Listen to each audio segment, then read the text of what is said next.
আমার চাইতে লাউডলি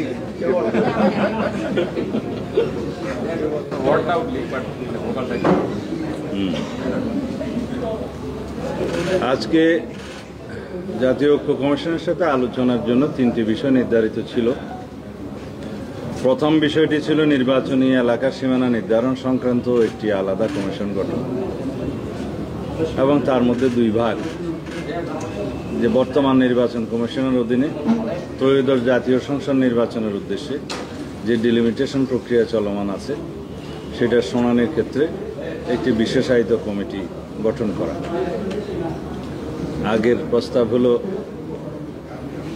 জাতীয় যেটা হয় আদমশুমারির প্রতি আদমশুমারির পরপর আইন অনুযায়ী একটি সাংবিধানিক কমিশন গঠন করা যায় কিনা, প্রভিশন করা যায় কিনা, যারা ইন্ডিপেন্ডেন্টলি কমিশন হিসাবে ডিলিমিটেশনের কাজটা করবে সাময়িক সময়ের জন্য।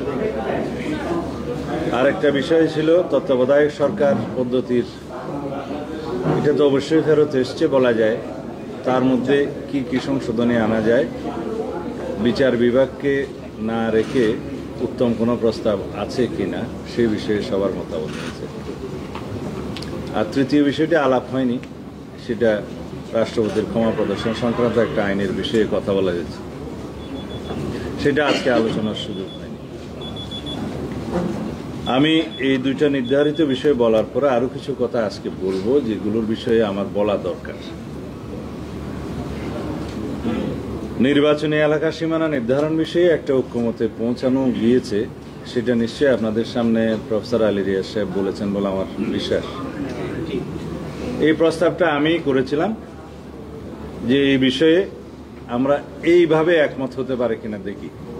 যেহেতু জাতীয় ঐক্য কমিশনের সুপারিশ হচ্ছে সংবিধানেই যেন আমরা একটা প্রভিশন রাখি, এই যে নির্বাচনী এলাকার যেটা আমরা ডিলিমিটেশন নামে বেশি বুঝি, সীমানা নির্ধারণের বিষয়ে একটা বডি করা যায় কিনা বা কমিটি করা যায় কিনা। তাদের প্রস্তাব কমিশন ছিল, যেটা প্রতি আদমশুমারির পরে নির্বাচনী এলাকা নির্ধারণ করার পরে তাদের আবার বিলুপ্ত হবে, কার্যকাল ওখানে শেষ হবে।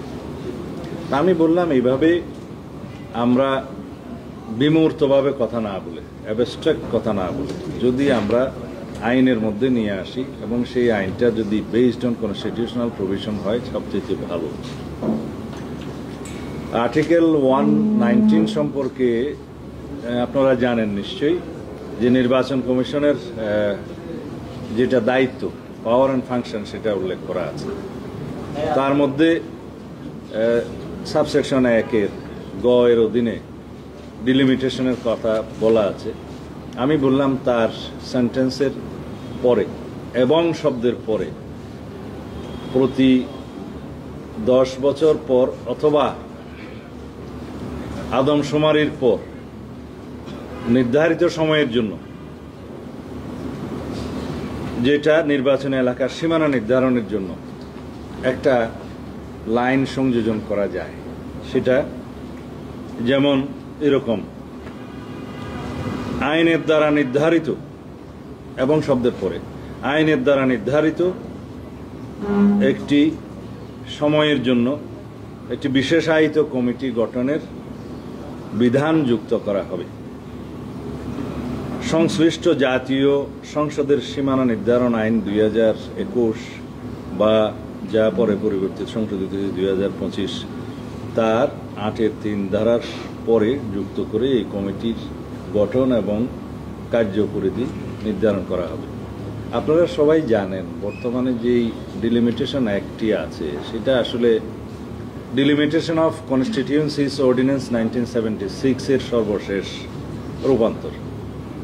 এটা সর্বশেষ 2021 অ্যামেন্ডেড হয়েছে। ওখানে একটা ক্লারিক্যাল মিস্টেকের কারণে আমরা সেটা পুনরায় অ্যামেন্ড করার জন্য বলেছিলাম। শুধুমাত্র একটি সংখ্যা শব্দ এদিক ওদিক হওয়ার কারণে ডিলিমিটেশনের এখতিয়ারটা নির্বাচন কমিশনের হাতে ছিল না শোনার, সেটা হয়েছে। সেটি হচ্ছে অর্ডিন্যান্স অ্যামেন্ডেড আপ টু 2025। সেই বিধানের সেই আইনের সেকশন 6 এ ডিলিমিটেশনের এখতিয়ার নির্বাচন কমিশনকে দেয়া আছে। সেকশন 7 এ ডিলিমিটেশনের বিষয়ে নির্বাচন কমিশনকে সর্বোচ্চ ক্ষমতা দেওয়া আছে। সেকশন 8-এ 1, 2, 3-এর মধ্যে সেই বিধানগুলো আছে। সেকশন 8-এর 3-এর পরে এই বিধানটা সংযুক্ত করে এই বিষয়ে কার্যপরিধি এবং নিয়োগের বিষয়ে আইন সংযুক্ত করা যেতে পারে, এই বিষয়ে আমরা একমত হয়েছি। এটা একটা আমার মনে হয় ভালো অগ্রগতি আজকে। আর এই বিষয়ে পরে কোশ্চেন করলে পরে কথা বলবো। দ্বিতীয় বিষয় হচ্ছে কেয়ারটেকার সরকারের বিষয়ে। কেয়ারটেকার সরকার পুনঃপ্রবর্তিত হয়েছে প্রায় বলা যায়, যেটা অ্যাপিলেট ডিভিশনে জাস্টিস খায়রুল হকের রায়ের পরে বাতিল হয়ে গেছিল, সেটা রিভিউতে আছে এখন। যদিও 15th অ্যামেন্ডমেন্ট বাতিল হয়েছে আপনারা জানেন, অ্যাজ এ হোল বাতিল হয়নি। যে ভার্ডিক্টে দেওয়া আছে 6টা বিষয় বাতিল এবং 3টা বিষয়ে পুনর্বহাল করা হয়েছে, যে বিষয়গুলো নিরীহ ছিল। এবং 6টা বিষয়ে বাতিলের মধ্যে আর্টিকেল 58 ক এবং ক 2 পরিচ্ছেদ, যেটা কেয়ারটেকার সরকারের বিধান সম্বলিত, সেটার 15th অ্যামেন্ডমেন্টে ফ্যাসিস্ট গভর্নমেন্ট যেভাবে বিলুপ্ত করা হয়েছিল সেটাকে আনকনস্টিটিউশনাল ডিক্লেয়ার করার ফলে আমরা ধরে নিতে পারি সেই বিধানগুলো এখন বহাল হয়েছে। যদি এটা অ্যাপিলেট ডিভিশনাল রিভিউতে এখন পেন্ডিং না থাকতো তাহলে এখানেই সেটা বহাল হয়ে যেত। যাই হোক, সেটা আশা করি জনগণের পক্ষেই রায় আসবে, সেই বিচারাধীন বিষয়ের বেশি বলা উচিত নয়। তা এখন সেই কেয়ারটেকার প্রভিশন যেভাবে 58 কতে বা 52 ক পরিচ্ছেদে যে বিধানগুলো আছে গঠন প্রণালী সম্পর্কে, সেই সম্পর্কে বলা যায় যে এটা জুডিশিয়ারির মধ্যেই সীমাবদ্ধ, যে ইমিডিয়েটলি রিটায়ার্ড যে চিফ জাস্টিস থাকে তাকে দিয়ে শুরু হয় এবং সর্বশেষ অ্যাপিলেট ডিভিশন দিয়ে শেষ হয়, এবং একদম সর্বশেষ হচ্ছে যদি কেউ কোনো বিধান এই মতো একমত না হয় তাহলে রাষ্ট্রপতির দায়িত্ব। তো এখানে দুইটা কথা আসছে। আমরা জাস্টিস খায়রুল হক নিজেই সেই ভার্ডিক্টে বলেছে, যেটা বাতিলের ভার্ডিক্ট, যে সামনে থেকে জুডিশিয়ারিকে বাদ রেখে যদি কেয়ারটেকারের প্রভিশন করা যায় এবং পরবর্তী 2টা জাতীয় সংসদে কেয়ারটেকারের অধীনে নির্বাচন করা যায়, সেটা অবশ্য ফ্যাসিস্ট গভর্নমেন্ট মানেনি, তাহলে সেটা বিবেচনা করতে পারে পার্লামেন্ট। এখন পার্লামেন্টে যেটা পরবর্তীতে ডিসকাস আরও হবে, যদি পরবর্তী পার্লামেন্টে এ বিষয়ে আলোচনা হয়।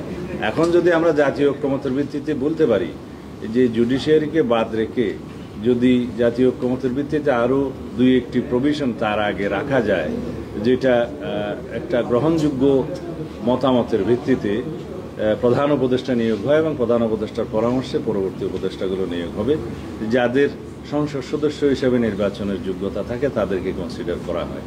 তো এখানে আরও অনেক বিধান আছে, কিন্তু অনেক সুপারিশ আসলেও সেই বিষয়ে আজকে কোনো বিস্তারিত আলোচনা হয়নি। যেটা মোটামুটি প্রেসে বলার মতো ওনারা বলেছেন কিনা আমি জানি না, সেটা হচ্ছে যে কেয়ারটেকার সরকার ব্যবস্থা পুনঃপ্রবর্তনের বিষয়ে সবাই একমত, সেটা বলার অপেক্ষা রাখে না। দ্বিতীয় হচ্ছে কেয়ারটেকার সরকারের বিধানের মধ্যে, গঠন প্রক্রিয়ার মধ্যে জুডিশিয়ারিকে বাদ রেখে তার আগে কি কি বিধান 1টা 2টা বা 3টা সংযুক্ত করা যায়, সেই বিষয়ে দলগুলো আরও নিজেরা চিন্তা করে এই বিষয়ে মতামত দিবে। সেই বিষয়টা আর কয়েকদিন পরে ওনারা আলোচনা রাখবেন। এই পর্যন্ত আলোচনা হয়েছে। আমি যে কথাগুলো আজকে বলতে চাচ্ছি, এই পর্যন্ত আপনাদের সাথে যতবার কথা বলেছি, যতবার জাতীয় ঐক্য কমিশনের সাথে কথা বলেছি, আমরা কি কি সহযোগিতা আমাদের দলের পক্ষ থেকে, বিএনপির পক্ষ থেকে এবং আমাদের যারা যুগপথের সঙ্গে ছিল তাদের মধ্যে অনেকের পক্ষ থেকে, সবাই কথা বলবো না, আমরা যে সহযোগিতাটা করেছি, আমি শুধু বিএনপির কথা বলবো না, আমাদের সঙ্গে সাথীদের কথাও বলবো। আমরা এই পর্যন্ত সর্বোচ্চ সহযোগিতা করে জাতীয় ঐক্যমত সৃষ্টির জন্য চেষ্টা করে এসেছি।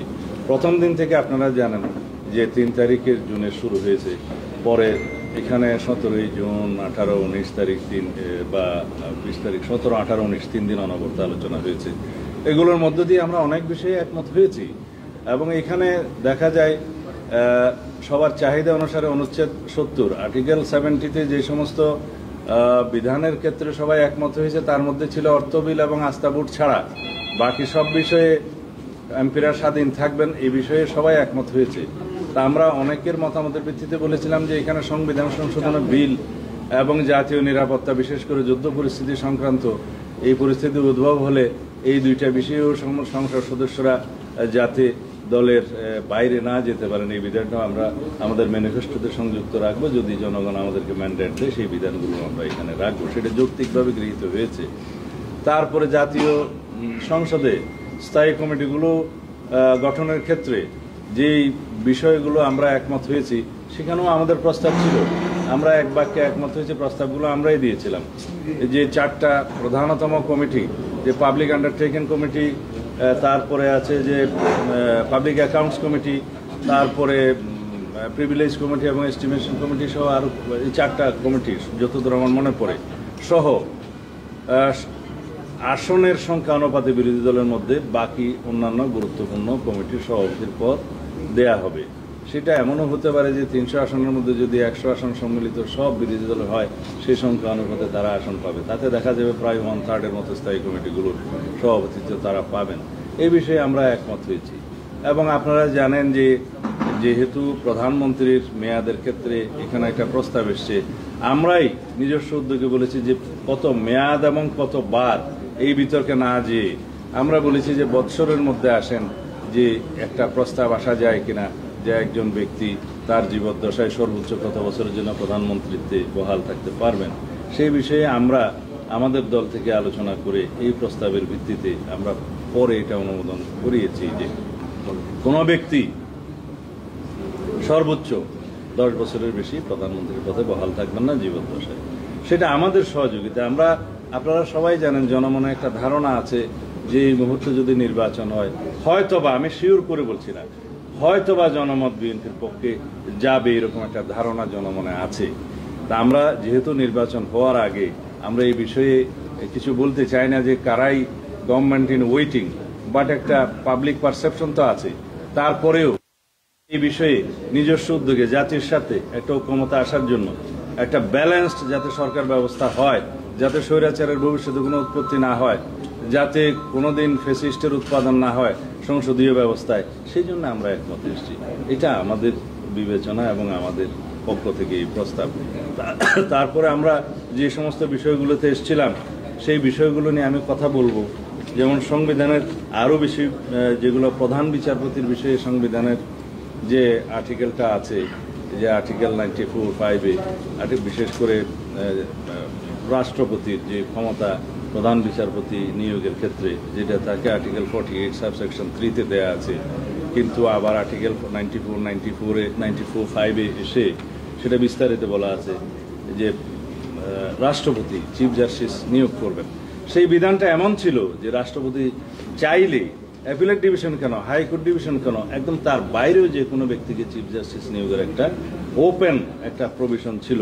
সেই জায়গা থেকে আমরা এই প্রস্তাব করেছি এটা অ্যাপিলেট ডিভিশনে নিয়ে আসুন এবং অ্যাপিলেট ডিভিশনের জ্যেষ্ঠতম 2 জনের মধ্যে সীমাবদ্ধ করুন।